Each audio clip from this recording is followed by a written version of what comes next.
உறுப்பினர் எங்களுடைய நானா அவர்கள் இன்றைய தினம் நான் தெரிவித்த கருத்துக்கள், அது தவிர என்னுடைய முகப்புத்தகத்திலே வந்த ஒன்று இரண்டு போஸ்டுகள் சம்பந்தமாக என்னோட கதைத்தார். அவர் என்னோட கதைத்த போது சொன்ன விடயம் என்னென்றால், உங்களிடம் நல்ல மதிப்பு இருக்கிறது, உங்களுடைய சமூகத்திலே உங்களுக்கு நல்ல மதிப்பு இருக்கிறது, ஆகவே ஒரு சமூகத்தினுடைய மதங்களை தாங்கள் அவமதிப்பது போன்ற கருத்துக்களை இட வேண்டாம் என்று நான் தெளிவாக சொல்லியிருக்கிறேன்.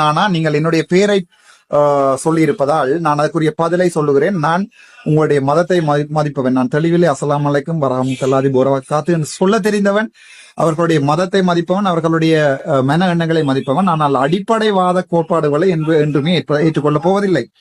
ஆம், சில விடயங்கள் தர்க்கத்துக்குரியவை. எங்களுடைய மதங்களை எடுத்து பார்த்தாலும், அவர்களுடைய மதங்களை எடுத்து பார்த்தாலும், புத்த மதமோ கிறிஸ்டியன் மதமோ இந்த மதங்களை எடுத்து பார்த்தாலும் சில விடயங்கள் தர்க்கத்துக்குரியவை. அதில் எந்த மாற்றங்களும் இல்லை. ஆனால் அவை யாருடைய மதங்களையும் மனங்களையும் புண்படுத்துமாக இருந்தால் அந்த கருத்துக்களில் இருந்து நாங்கள் விலகி இருப்பது நல்லது என்பதை நான் இன்று புரிந்து கொண்டேன். என்றால் சில விடயங்களை சொல்லி வைப்பதற்கு சொல்லி கொடுப்பதற்கும் அது மருத்துவம் சார்ந்ததாக இருக்கலாம், மனநிலை சார்ந்ததாக இருக்கலாம். ஏற்றுக்கொள்ளக்கூடிய மனப்பான்கு இருக்க வேண்டும். அந்த ஏற்றுக்கொள்ளக்கூடிய மனப்பான்பு உள்ளவர்களிடம் அவற்றை கதைக்கலாம். அல்லாது அவற்றை கதைப்பது பிழை என்பதை நான் இன்று தெரிந்து கொண்டேன். ஆகவே இன்றைய தினம் தாகிர் நானா அவர்களுடைய என்னுடைய பாராளுமன்ற உரைக்கும் ஹிஸ்புல்லாவினுடைய கதைக்கும் நான் பதில்களை சொல்லியிருக்கிறேன். ஹிஸ்புல்லாவினுடைய கதையை நான் பார்க்கவில்லை, பார்த்துவிட்டு அதுக்குரிய பதிலை சொல்லுகிறேன். ஆனால் தாகிர் நானா என்னோட நன்றாக பழகுவார். ஹிஸ்புல்லா என்னுடன் கதைப்பதே இல்லை, அதான் உண்மை. அவர் வருவார், சிரிப்பார், போய் வரவான். தாகிர் நானா என்னுடன் கதைப்பார், என்னுடன் நெடுக அளவலாகுவார். என்னுடைய உண்மையான நண்பர், முஸ்லிம் நண்பர்கள்ல என்னோட இருக்கக்கூடிய உண்மையான நண்பர்கள்ல ஒருத்தர் தாகிர் நானா. அவருடைய கருத்தை நான் ஏற்றுக்கொண்டேன். அவருடைய மனம் பாதிக்கப்பட்டிருந்தால் மன்னிக்கவும் என்று சொல்லியிருந்தேன். ஏனென்றால் நான் மதங்களை நிந்திப்பதற்காக சொல்லவில்லை, சிறு குழந்தைகளுடைய உடல் உள்ள ஆரோக்கியம் சம்பந்தமாக தான் அந்த கருத்தை கதைத்தேன், பெண்களுடைய. ஆகவே அதிலே நான் இன்றைய பாராளுமன்றத்திலே நான் அவர் சொன்னதற்காக சொன்ன பதிலையும் இதோடு இணைத்துக் கொள்கிறேன். முஸ்லிம் மக்கள் ஒரு சில விடயங்களை தெளிவாக விளங்கிக் கொள்ளணும். யாரும் உங்களுடைய மதத்தை நிந்திப்பதாக இல்லை. நீங்களாக வந்து தூசணங்களால் கத்தும் போது மட்டும்தான் எங்களுக்கு சில வேளைகளிலே அதை தாங்கிலாமல் பதிவுகளை போட வேண்டி இருக்குமே தவிர, மற்றபடி யாரும் உங்களுடைய நான் பள்ளி சென்றிருக்கிறேன், தொழுது இருக்கிறேன், அதான் உண்மை. நான் என்னுடைய பாடசாலை நண்பர்களுடன் பள்ளி சென்றிருக்கிறேன். என்னுடைய கேம்பஸ் பல்கலைக்கழக நண்பர்களுடன் நான் பள்ளி சென்றிருக்கிறேன். அவர்களுடைய உணவை என்றிருக்கிறேன். அவர்களுடைய நோன்பு காலத்திலே அவர்களோடு சேர்ந்து நோன்பும் இருந்திருக்கிறேன், அதான் உண்மை. அந்த சில விடயங்களை நான் சொல்வதற்கு ஏற்றுக்கொள்வதற்கும் உங்களுக்கு கஷ்டமா இருந்தால் அந்த நாங்கள் டாபிக்கை விடுவோம். அது சம்பந்தமாக நாளில் கதைப்பது பிரயோசனம் இல்லை என்று நினைக்கிறேன். அதற்குரிய என்னுடைய பாராளுமன்ற பதிலையும் இதோடு இணைத்திருக்கிறேன், நீங்கள் பார்க்கலாம். உங்களுடைய மொழியிலே உங்களுடைய மதங்களை உணர்ந்து அவற்றை ஏற்றுக்கொண்டு உங்களுடைய நம்பிக்கைகளை மதித்து நடக்க தெரிந்த ராமநாதன் அர்ச்சுனா. எனது சகோதரர் பாராளுமன்ற உறுப்பினர் டாக்டர் அர்ஜுனா அவர்கள் இருக்கின்றார். அவர் என்னோடு மிக நெருங்கிய ஒரு நண்பர். அண்மையிலே எங்களுடைய மார்க்கத்துக்குள்ளே அவர் ஏதோ மூக்கை நுழைத்து விட்டார். அவர் தெரிந்து செய்தாரா அல்லது விளம்பரத்துக்கு செய்தாரா, எதற்கு செய்தார் என்று தெரியாது. அவரை நாங்கள் தண்டிக்க முடியாது. அவருக்கும் எங்களுடைய மார்க்கத்தை அன்பான முறையில் சொல்ல வேண்டிய தேவை இருக்கின்றது.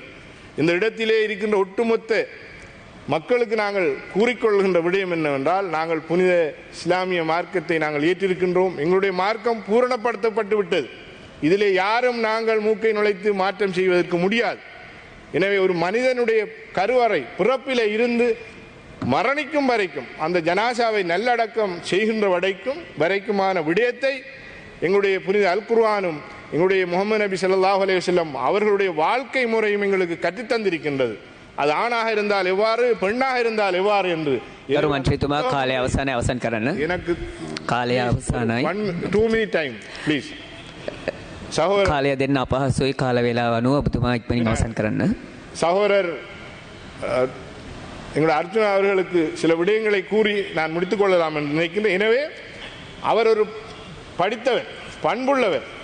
அவர் ஒரு தேசிய பட்டியல் பாராளுமன்ற உறுப்பினர் அல்ல, மக்களினால் தெரிவு செய்யப்பட்டு வந்திருக்கின்றார். எனவே மக்களுடைய ஆதரவை பெற்று வந்தவர். இந்த நாட்டிலும் இருக்கின்ற அனைத்து மக்களோடும் இணைந்து செயற்பட வேண்டும் என்று பிரார்த்தித்தவனாக இந்த விடயத்திலே இந்த அவருடைய செயற்பாடுகளை முழுமையாக வாபஸ் பெறுவார் அல்லது அந்த நிலைமையில் இருந்து அவர் மாற வேண்டும் என்ற விடயத்தை கூறிக்கொண்டவனாக ගරු අර්ජුන මන්තුමා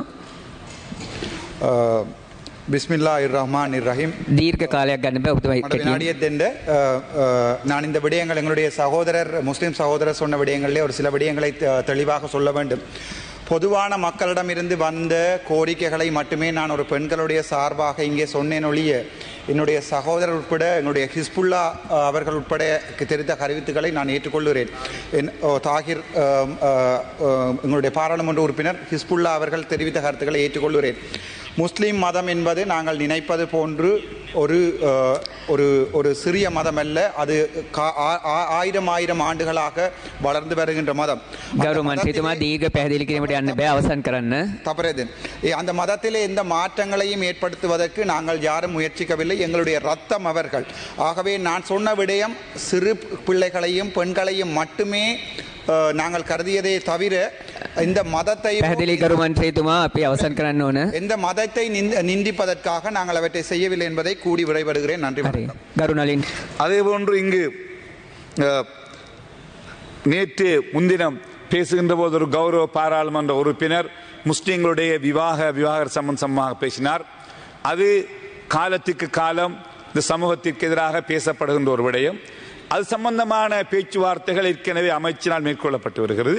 அதிலே திருத்தங்கள் மேற்கொள்ளப்பட வேண்டுமாக இருந்தால் அவைகள் முஸ்லிம் சமய கலாச்சார திணைக்களம், ஜமியத் உலமா, கல்வி அமைச்சு, நீதி அமைச்சு எல்லாம் இணைந்து செய்ய வேண்டிய விஷயம். அவைகளை பேசி ஒரு சமூகத்துக்கு எதிராக ஒரு சமூகத்தினுடைய உணர்வுகளை தூண்டுகின்ற நடவடிக்கைகளுக்கு நாங்கள் முடிக்கக்கூடாது. ஆகவே அதிலே குறைகள் இருந்தால் MMDA திருத்தப்பட வேண்டுமாக இருந்தால் நாங்கள் ஏற்றுக்கொள்ளுகின்றோம். அது செய்யப்பட வேண்டும். அதில் இந்த மாற்று கருத்தும் கிடையாது. ஓல்சிலோன் ஜமியத் உலமா, அதே போன்று Muslim cultural affairs ministry, Muslim members of parliament, ministry of justice, ministry of education அதை சேர்ந்து செய்ய முடியும். அதை விடுத்து இந்த சபையிலே வந்து ஒரு முஸ்லிம்களுடைய மனதை புண்படுத்துகின்ற விதத்திலே பேசிவிட்டு அதற்கு முஸ்லிம் சமூகத்தின் சார்பிலே அது தொடர்பான விளக்கங்களை கேட்கின்ற போது மிக கேவலமாக, மோசமாக, ஒரு பைத்தியகாரனை போல தன்னுடைய அறிக்கைகளை விடுவதன் மூலம் இது தமிழ் மக்களுக்கும் முஸ்லிம் மக்களுக்கும் இடையிலே ஒரு பெரிய ஒரு பிளவை ஏற்படுத்தும். உண்மையிலே அவருக்கு அந்த பாராளுமன்றத்துக்கு ஒரு மூளைக்கோளாறு இருக்கிறதா என்று கூட எங்களுக்கு சந்தேகம் ஏற்படுகிறது. ஆகவே கௌரவ தவிசாளர் அவர்களே இது விடயத்திலே உரிய கவனம் செலுத்த வேண்டும். பாராளுமன்றத்திலே தனக்கு இருக்கின்ற அந்த உரிமையை பயன்படுத்தி ஒரு முஸ்லிம் சமூகத்திற்கு எதிராக, முஸ்லிம்களுக்கு எதிராக, ஒரு மார்க்கத்திற்கு எதிராக இவ்வாறு கீழ்த்தரமாக பேசுகின்றவர்களுக்கு உரிய நடவடிக்கை எடுக்கப்பட வேண்டும். அவர்களுக்கு பேச்சுக்கள் கொடுக்காமல் தடுக்கப்பட வேண்டும். அவருடைய உடனடியாக அவரை நீங்கள் வைத்தியசாலைக்கு அனுப்பி அவருடைய மூளையை பரிசோதனை செய்யுங்கள் தயவு செய்து. ஆகவே இது இனங்களுக்கு இடையான பிளவுகளை உண்டு சொல்லி வைக்க விரும்புகிறேன். Assalamualaikum, வணக்கம், ஐபோவான், welcome to CGC talk show. This is me Fathima Rinosa. எல்லாரும் எப்படி இருக்கீங்க? நல்லா இருக்கீங்களா? அண்ட் என்ன நடக்குது நாடாளுமன்றத்துல? 2 பேர் பேசி போட்டது இன்னைக்கு பரபரப்பா அதனுடைய தாக்கங்கள், அதாவது புகை வெளியே வர கிளம்பி இருக்கு அப்படின்னு தான் சொல்லணும். என்ன நீங்க எதுவுமே பேசல. எனக்கு 2-3 பேர் மெசேஜ் போட்டிருந்தீங்க, என்ன அமைதியா இருக்கீங்க? நான் அன்னைக்கே ஆல்ரெடி சொல்லிட்டேன், இது நோம்பு டைம்ங்க, நான் கொஞ்சம் ஸ்பிரிச்சுவலா கொஞ்சம் டைமை வந்து இங்க ஸ்பெண்ட் பண்ணிட்டு இருக்கேன் அப்படின்னு சொல்லிட்டு. பட் இதை பத்தி நான் கண்டிப்பா பேசணும் அப்படிங்கிறதுக்காக தான் பேசிருக்கேன். நேத்து நாடாளுமன்றத்துல புதிய ஜனநாயக முன்னணியினுடைய நாடாளுமன்ற உறுப்பினர் சட்டத்தரணி ஃபைசல் முஸ்தபா அவர்கள் ஒரு விஷயத்தை வந்து சொல்லியிருந்தாரு. அதாவது முஸ்லிம் விவாகரத்து சட்டத்துல வந்து திருத்தங்கள் ஏற்படணும், திருமண வயதை வந்து 18ஆக மாற்றணும், அதாவது பெண் காதி நீதிபதிகளை வந்து உருவாக்கணும். அது மாத்திரம் இல்லாம இப்ப மாவட்ட நீதிமன்றங்கள்ல நீதிபதிகள் சட்டத்தரணிகள் இருக்கிற மாதிரி காதி நீதிமன்றங்கள்ல காதி நீதிபதிகள் வந்து இருக்கணும் அப்படிங்கிற மாதிரி பல விஷயங்கள். இதோட அவர் சொன்னாரு, இதுக்கு பல பேர் வந்து உடன்பட்டு தான் இருக்காங்க அப்படிங்கிற மாதிரி சொன்னாரு.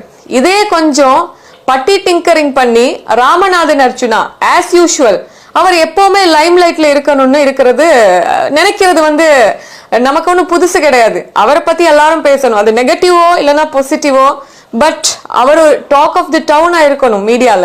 அது டிஜிட்டல் மீடியாவா இருந்தாலும் சரி, சோசியல் மீடியாவா இருந்தாலும் சரி, ட்ரெடிஷனல் மீடியாவா இருந்தாலும் சரி, நம்மளை பத்தி பேசணும் அப்படிங்கிற மாதிரி அவர் பேசுவாரு. பட் அவர் நல்லதும் பேசுவாரு, கெட்டதும் பேசுவாரு. இவர் பேசியிருந்தாரு என்ன அப்படின்னா, எப்பவுமே ராமநாதன் அர்ச்சுனா அவர்கள் பரபரப்பா பேசக்கூடியவர் தான். நேத்து பேசியிருந்தாரு அப்படின்னா, நீங்க வந்து ஆட்சிக்கு வந்திருக்கீங்க, அதாவது உங்களுடைய ஆட்சியில முஸ்லிம் தமிழர்கள், அதாவது முஸ்லிம்களுக்கு ஏதாச்சும் நீங்க இது பண்ணிருக்கீங்களா? அதாவது என்ன சொல்லியிருக்காருன்னா, முஸ்லிம்களுக்கு வந்து ஒரு இடம் கொடுத்திருக்கீங்களா? கொடுக்கல. கிளீன் ஸ்ரீலங்கா திட்டத்துல தமிழ் பேசக்கூடியவங்க முஸ்லிம்களுக்கு அந்த லிஸ்ட்ல, அந்த 18 பேர் கொண்ட லிஸ்ட்ல சேர்த்தீங்களா? அதுவும் கொடுக்கல. அது போக நீங்க இந்த ஆட்சியில வந்து சில சீர்திருத்தங்களை வந்து கொண்டு வரணும். இஸ்லாமிய அதாவது முஸ்லிம் விவாகரத்து சட்டத்துல வந்து ஒரு பெண் வந்து திருமணம் பண்றதை தான் தீர்மானிக்கணும், தன் தந்தையினுடைய தந்தையோ தீர்மானிக்க முடியாது அப்படின்னும், MMDA ஆக்டின் படி 12 வயது அல்லது அதுக்கு குறைவான ஒரு முஸ்லிம் பெண்மணி தனது விருப்பம் இல்லாமல் தனது தாய் தந்தையால் திருமணம் செய்து வைக்கப்படலாம் அப்படின்னு இருக்கு. அது நீங்க ஒரு சட்டம் வந்து கொண்டு வரப்படணும். ஒரு ஆண் டிவோர்ஸ் எடுக்க விரும்பினா ஒரு நாள்ல முடியும், ஒரு பெண் டிவோர்ஸ் எடுக்க விரும்பினா அது ரொம்ப தூரம் போகும், அவளால் அவ்வளவு ஈஸியா எடுக்க முடியாது ஒரு முஸ்லிம் பெண் அப்படின்னு சொல்றாரு. நம்ம நாட்டுல 40 விதமான பெண்கள் தன் துணைவர்களால் டொமெஸ்டிக் வயலன்ஸுக்கு உட்படுத்தப்படுறாங்க. இதை நான் ஆல்ரெடி பேசி நான் கொஞ்சம் வாங்கி கட்டினேன். நீங்க எப்படி சொல்வீங்க? அது வந்து நீங்க இப்படி வந்து கணவர்மார் பெண் மனைவிமார்களுக்கு இப்படி சொல்வாங்கன்றதெல்லாம் நீங்க நிறைய பண்ணீங்க. அதுதான் இன்னைக்கு ராமநாதன் அர்ச்சுனா வந்து சொல்லியிருக்காரு. இசர் முஸ்தபா சொன்னதுல முக்காவாசி ராமநாதன் அர்ச்சுனா சொன்னது. ஆனா ஃபைசல் முஸ்தபாவுக்கு எதிராக இங்க யாரும் பேச வரல.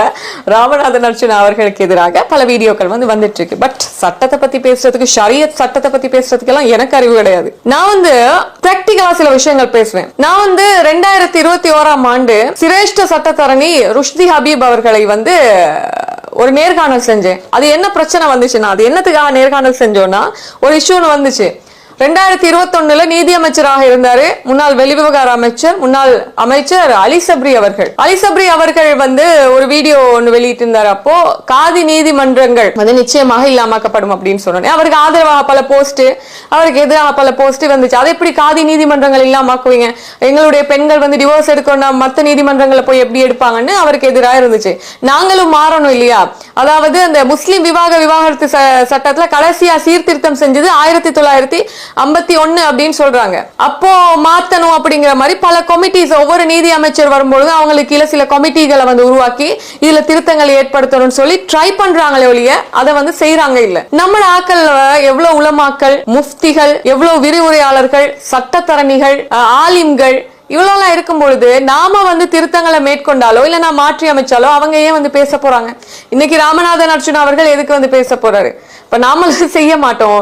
செய்யும் பொழுது அதுக்கு தடைகளும் நிறைய வந்துட்டு இருக்கு. இப்போ இந்த மாதிரியான சீர்திருத்தங்கள் கொண்டு வர போறது அதுக்கு ஒரு டீம் அமைச்சு வரும்பொழுது அந்த டீம்ல சில பேர் சொல்லுவாங்க இல்ல இது கொண்டு வரணும்னு சொல்லுவாங்க. இல்ல 18 வயதாக வந்து மாற்றக்கூடாது, இஸ்லாமிய ஷரியால வந்து மாற்றத்தை ஏற்படுத்த முடியாது, இது அல்லாஹ்வினுடைய ஒரு சட்டத்தை தான் நம்ம பின்பற்றோம். நம்ம திருக்குர்ஆன் அப்படிங்கிறது வந்து மனிதனால ஏற்றப்பட்டது கிடையாது, இறைவனால் வந்து இறக்கி வைக்கப்பட்ட திருக்குர்ஆன்ல சொல்லப்பட்ட சட்டத்தை தான் இஸ்லாமிய சட்டம், ஷரியத் சட்டமாக நாங்க கொண்டு வந்து கொள்றோமே ஒழிய நாங்க வந்து அதை பண்ணல. அப்ப எப்படி நாங்க மாத்துறது அப்படிங்கிறதுக்காக 18 வயசுல அதுக்கு கீழே வயசா இருந்தாலும் முடிச்சு கொடுக்கலாம். ஆனா நம்ம நாட்டினுடைய பொதுவான சட்டத்தின்படி ஒரு பெண் திருமணம் முடிக்கணும்னா 18 வயது ஆகணும் அப்படிங்கறதுதான். இதுதான் ஃபைசல் முஸ்தபா அவர்கள் இல்ல எங்களுடைய சொசைட்டில வந்து 18 வயசுக்கு உட்பட்டு திருமணம் பண்றதை ஏத்துக்கிறாங்க, இதை மாத்தி அமைக்கலாம் அப்படிங்கிற மாதிரி சொல்றாரு. பட் மாத்தி அமைக்கல, தான் பிரச்சனை. இதே டைம்ல நேத்து வந்து ராமநாதன் அர்ச்சுனா அவர்கள் வந்து எழுமி வந்து பேசியிருந்தாரு. திடீர்னு நம்மளுடைய பிரதி அமைச்சர் அவர்கள் முனீர் முல்லஃபர் அவர்கள் எழுமி சொன்னாங்க நீங்க இதை பத்தி தெரியாம பேசாதீங்கன்னு, கண்ணியமான முறையில சொன்னாங்க.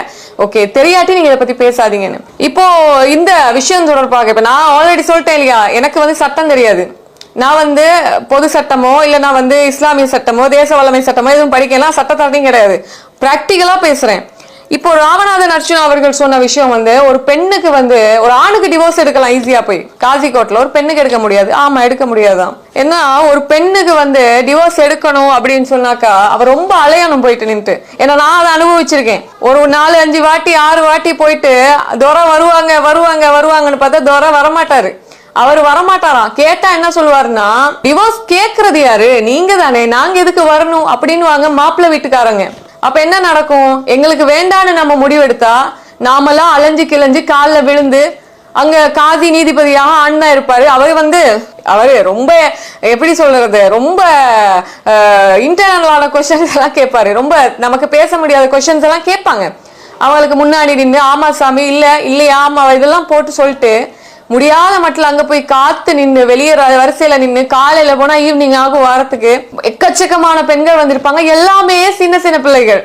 இதெல்லாம் நான் போய் சொல்றேன்னு நினைக்காதீங்க, இதெல்லாம் நான் பார்த்ததுனால பிராக்டிகலா பேசிட்டு இருக்கேன். ஒரு விவாகரத்தை ஒரு பெண் வந்து ஏறி எடுக்கிறதுக்கு எவ்வளவு கஷ்டப்படுறான்னு பிராக்டிகலா போய் பார்த்தவங்க கிட்ட நீங்க நிறைய பேர் அனுபவிச்சிருப்பீங்கல்ல வாழ்க்கையில.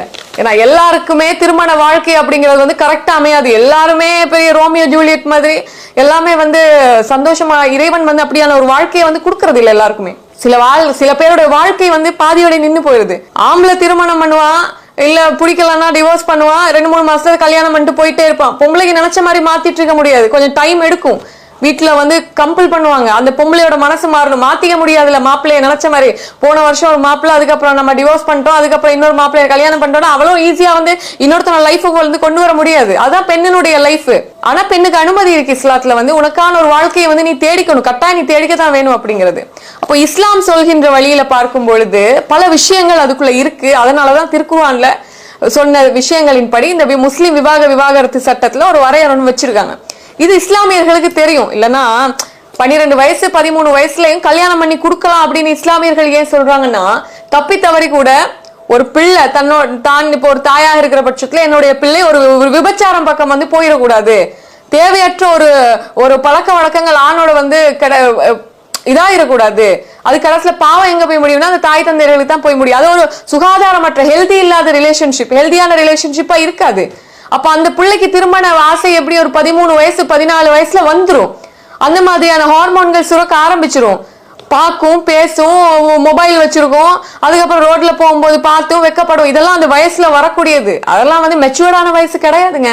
அதனால இஸ்லாம் என்ன சொல்லுதுன்னா, பருவ வயதை அடைஞ்சிட்டா கல்யாணம் பண்ணி முடிச்சிடலாம் அப்படின்னு சொல்லுது. ஓகே, பிரச்சனை இல்லை. ஆனா பொதுவான சட்டம் 18 வயசு ஆகணும்னு சொல்லுது. இப்ப இதுல என்னன்னா, அப்படிதான் இருந்தாலும் இப்ப அதிகமானவர்கள் இஸ்லாமியர்கள் வந்து 12 வயசு 13 வயசுல எல்லாம் திருமணம் வச்சு நடத்தி முடிச்சு கொடுக்கறது கிடையாது. இப்ப உள்ள சொசைட்டி கொஞ்சம் அப்டேட் ஆகியிருக்காங்க. பசங்களை நல்லா படிக்க வைக்கணும், கல்வி தமக்கு முக்கியம், எதிர்காலத்துல கல்வி நம்மளுடைய வாழ்க்கையை தீர்மானிக்கும், நமக்கு சோறு போடுறது வந்து கல்வியால நம்ம சோறு போட முடியும், இல்லைன்னா நம்ம கஷ்டப்படணும் அப்படின்னு நம்மளுடைய தாய் தந்தையர்களுக்கு நமக்கு நல்ல வழிகாட்டியா இருந்துட்டு இருக்காங்க. அதனால வந்து இப்ப இருக்கிற இஸ்லாமிய சொசைட்டி வந்து சிறு வயது திருமணங்கள் பெருசா பண்ணி கொடுக்கறது கிடையாது. அப்போ அப்படி ஒரு விஷயம் இப்ப கொஞ்சம் குறைஞ்சிருக்கு அப்படிங்கறது தான் விஷயம். ஆனா அங்க ஒரு ஆக்ட்ல இருக்கு, அதுதான் ராமநாதன் அர்ச்சுனா அவர்கள் வந்து சொன்னது. இப்ப இதுக்கு வந்து விளக்கம் கொடுத்திருக்காங்க. இப்ப எனக்கு விளக்கம் கொடுக்க முடியாது இல்லையா. இப்போ வந்து ஒரு 3 வருஷத்துக்கு முன்பாக நான் உங்களுக்கு சட்டத்தரணி ருஷ்டி ஹபீப் அவர்களுடைய நேர்காணல், இந்த காதி நீதிமன்றங்களை வந்து இல்லாமக்கிறது, பெண்களினுடைய அதாவது திருமணம் முடிக்கணும்னா பெண்ணினுடைய கையொப்பம் வந்து இங்க தேவையில்லை அப்படிங்கிற ஒரு விஷயம் இருக்கு இல்லையா, அது தேவையா இல்லையா அப்படிங்கிறது, பெண்கள் காதி நீதிபதியா வர முடியுமா அப்படிங்கிறது, பல விஷயங்களை பத்தி அவர் 3 வருஷத்துக்கு முன்னாடியே வெட்ட தெளிவா பேசியிருக்காரு. அது அந்த இன்டர்வியூ இன்னைக்கு பார்த்தாலும் புதுசு மாதிரியே இருக்கும். நான் கீழே டிஸ்கிரிப்ஷன்ல போடுறேன், கண்டிப்பா போய் பாருங்க. அப்போ அவரு சொல்றாரு, நானும் ஒரு சட்டத்தரணி தான், ஷரியா தொடர்பான சட்டம் எனக்கு தெரியாது, ஆனா பொதுவான நான் விஷயம் வந்து பேசுறேன்ற மாதிரி தான் ருஷ்டி ஹபீப் அவர்கள் சொன்னது. இன்னைக்கு வந்து 2 சட்டத்தரணிகள் வந்து பேசியிருக்காங்க, அழகான முறையில பேசியிருக்காங்க. அதுல ஒருத்தர் வந்து சட்டத்தரணி சிஃபான் அவர்கள் சொன்னது, ராமநாதன் அர்ச்சுனா அவர்களுக்கு வாக்களித்தவர்களுக்கு ஏற்கனவே பிரச்சனை இருக்கு, அந்த பிரச்சனையை பேசாம ஏன் முஸ்லீம் விவாகரத்து சட்டம் பத்தி பேசினாருன்னு சொல்லிட்டு அவங்களும் சில விஷயங்கள் நிறைய சொல்றாங்க. இப்ப இதுல நான் என்ன சொல்ல வரேன் அப்படின்னாக்கா, இப்போ இந்த முஸ்லீம் விவாகரத்து சட்டத்துல வந்து இதை மாத்துங்க அதை மாத்துங்கன்னு சொல்லி ஈஸியா மாத்திர முடியாது. காதி நீதிமன்றங்கள்ல பல பிரச்சனைகள் இருக்குதான். ஆண்களுக்கு கிடைக்கிற சலுகைகள் மாதிரி பெண்களுக்கு கிடைக்கிறது இல்ல. நான் சொன்ன மாதிரி ஒரு 3 இயர்ஸ் முன்னாடி ஒரு எங்களுடைய வேலை செஞ்ச இடத்துல வந்து கவுன்சிலிங் போவாங்க, கவுன்சிலிங் கொடுக்கறதுக்காக போவாங்க, காதி நீதிமன்றத்துல போவாங்க. அப்ப என்னையும் வந்து கொஞ்ச நாளைக்கு வந்து பாருங்கன்னு சொன்னாங்க. ஏன்னா நான் அந்த டைம்ல ஒரு கிரிட்டிக்கலான கண்டிஷன்ல இருக்கும் போது நீங்களும் வந்து பாருங்க அப்படின்னு சொல்லியிருந்தாங்க. நானும் வந்து புதுக்கடை, நினைக்காம புதுக்கடை சரியான இடம் தெரியல, ஒரு 4-5 வருஷம் இருக்கும், 5 ஆமா ஒரு 2017 மாதிரி இருக்கும்னு நினைக்கிறேன். அப்போ மிச்ச நாள் அப்போ போகும்போது நிறைய பேர் வருவாங்க, கேசஸ்ல இந்த காதி கோர்ட்டுக்கு வந்து வருவாங்க. இவங்களுடைய கேசஸ் எல்லாம் கேட்கும் பொழுது காசியாருக்கு வந்து பயங்கரமா காண்டாகும், என்ன இப்படியும் பிரச்சனை இருக்கா அப்படிங்கிற மாதிரி நமக்கே கொஞ்சம் நம்மளே அப்நார்மல் ஆகிருவோம். அப்படியான இஷ்யூஸும் இருக்கு. அப்ப அதனால வந்து காசி கோர்ட்ல பல பிரச்சனைகள் இருக்குதான். பெண் காதி நீதிபதிகள் வரணும்னு ஏன் சொல்றாங்கன்னா, சில பெண் கணவர்மாருக்கும் மனைவிமாருக்கும் பல பிரச்சனைகள் இருக்கும், சில பிரச்சனைகளை வெளியில சொல்ல முடியாது. அது ஒரு பெண் வந்து ஒரு ஆண் அங்க காதி நீதிபதி இருப்பாரு, பக்கத்துல இன்னொரு ஹஸ்ரத் இருப்பாரு, இன்னொருத்தர் இருப்பாரு, அவங்க எல்லாம் கேட்பாங்க, பச்சை பச்சையா கேட்பாங்க. அப்ப அந்த பெண் வந்து அந்த இடத்துல சொல்லும் பொழுது தலையை கீழே குனிஞ்சிட்டு சொன்னாலும் ஒரு வெக்கம் கொஞ்சம் இருக்கும் இல்லையா. ஒரு பெண்ணா இருக்கும் பொழுது சில விஷயங்களை பேச முடியாது, ஒரு சில விஷயங்களை தாண்டி பேச முடியாது. இப்ப நம்ம வந்து மீடியால வந்து பேசிட்டு இருக்கோம், எல்லா பெண்களும் வந்து இப்படி பேசுவாங்களா? பார்க்கவே மாட்டாங்க சில பேர்கள். அப்போ எல்லாரும் எல்லாத்தையும் சொல்லிட மாட்டாங்க இல்லையா. அப்பதான் ஃபைசல் முஸ்தபா அவங்க எல்லாம் என்ன சொல்றாங்கன்னா, பெண்களினுடைய பிரச்சனையை வந்து அண்டர்ஸ்டாண்ட் பண்ணிக்கணும்னா பெண்களினுடைய பிரச்சனை பெண்களுக்கு தான் தெரியணும். அப்ப பெண் காதி நீதிபதிகள் உருவாகணும் அப்படிங்கிறாங்க. இதெல்லாம் வந்து ஐடியாஸ் தான். இதெல்லாம் வந்து இந்த முஸ்லிம் விவாகர சட்டத்துல மாற்றப்படுமா இல்லையாங்கிறதா. இப்ப இதுல மிகப்பெரிய விஷயம் என்னன்னா, இதுக்கு ஆமா மாத்துங்க, ஆமா 18 வயசு ஆக்குங்க, ஆமா பெண்களுக்கு சைன் பண்ண கொடுங்க அப்படின்னு சொல்ற ஒரு கூட்டமும் இருக்கு. இல்லங்க, இதெல்லாம் மாத்திரவே கூடாது, இது அன்னையில இருந்து இன்னைக்கு வரைக்கும் தொன்று தொட்டு வந்த விஷயம் அப்படிங்கறதும் ஒரு டீம் வந்து இருக்காங்க. இதுல அவங்க சரி இவங்க சரின்னு நான் சொல்ல வரல. பிரச்சனை வந்து இப்ப இதுதான் போயிட்டு இருக்கு. அண்ட் நம்ம வந்து இப்படிதானுங்க, இப்ப ஒரு வீக்குக்கும் ஒரு பிரச்சனை நம்ம நாட்டுல போயிட்டே இருக்கும்.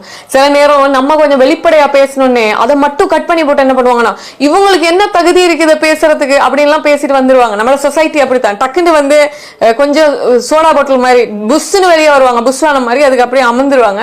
ஆனாலும் வந்து நுஸ்ரா ஜரூக் அவர்கள் வந்து ஒரு ஹைலைட்டான விஷயம் லாஸ்டா சொல்லியிருந்தாங்க. என்பிபியில உள்ள முஸ்லிம் ஆட்கள் வந்து எதுவும் பேச மாட்டாங்க, ஆனா வந்து ஒரு நல்ல விஷயம் நடந்திருக்கு, முனீர் முலஃபர் அதுக்கு சரி எந்திரிச்சு வாய் திறந்து பேசினாங்களே அப்படிங்கிற மாதிரி அவங்க ஒரு விஷயத்தையும் சொல்லியிருக்காங்க. அப்போ அப்படி பார்க்கும் பொழுது என்பிபி இப்போ இருக்கக்கூடிய ஆட்சியில் இருக்கக்கூடிய முஸ்லிம் ஆட்களா, எம்பி மாறு அமைச்சர்னா பெருசா ஒன்னும் இல்ல, பிரதி அமைச்சர் தான் இருக்காங்க, எதுவுமே பேச மாட்டேங்கிறாங்க அப்படிங்கறதான். இப்ப நேத்து அர்ச்சுனா அவர்கள் பேசினதுக்கு என்ன ஜமியத் உலமா எதுவும் பேசலையா அப்படிங்கிறது மிகப்பெரிய கேள்வி. ஏன் அவங்க அமைதியா இருக்காங்க அப்படிங்கறதுதான். இப்போ இதெல்லாம் நடந்துட்டு இருக்கிறத நான் உங்ககிட்ட சொல்லிட்டு இருக்கேன். ஆனா லாஸ்டா சொல்லிட்டு போற ஒரு விஷயம் என்னன்னா, இப்ப நம்ம நாட்டுல நம்ம தமிழ் அப்படிங்கிற ஒரு மொழி மூலமாக யாதும் ஊரே யாவரும் கேளீர், அந்த இணைஞ்சிருக்கிறது அந்த மொழியால மட்டும்தான்.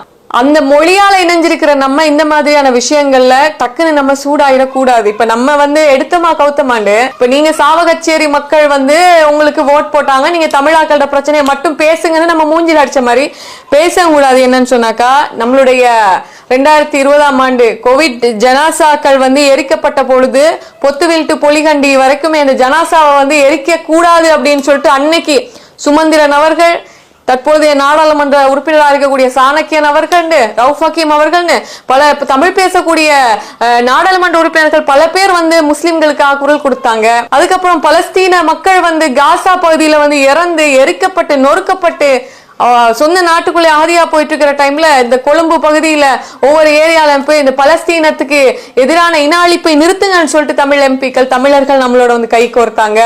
ஈஸ்டர் அட்டாக் நடந்த பொழுது முஸ்லிம்களுக்கு எவ்வளவோ பிரச்சனை நடந்துச்சு. வீட்டுல உள்ள ஒரு அளவாங்க வச்சாங்களா, ஒரு கத்தி வச்சாங்களா, இல்லைன்னா ஒரு ஆயுதங்கள் ஏதாச்சும் நம்ம வந்து அன்றாடம் வீட்டுல பாவிக்கக்கூடிய சில விஷயங்களை வந்து விட்டு வச்சாங்களா?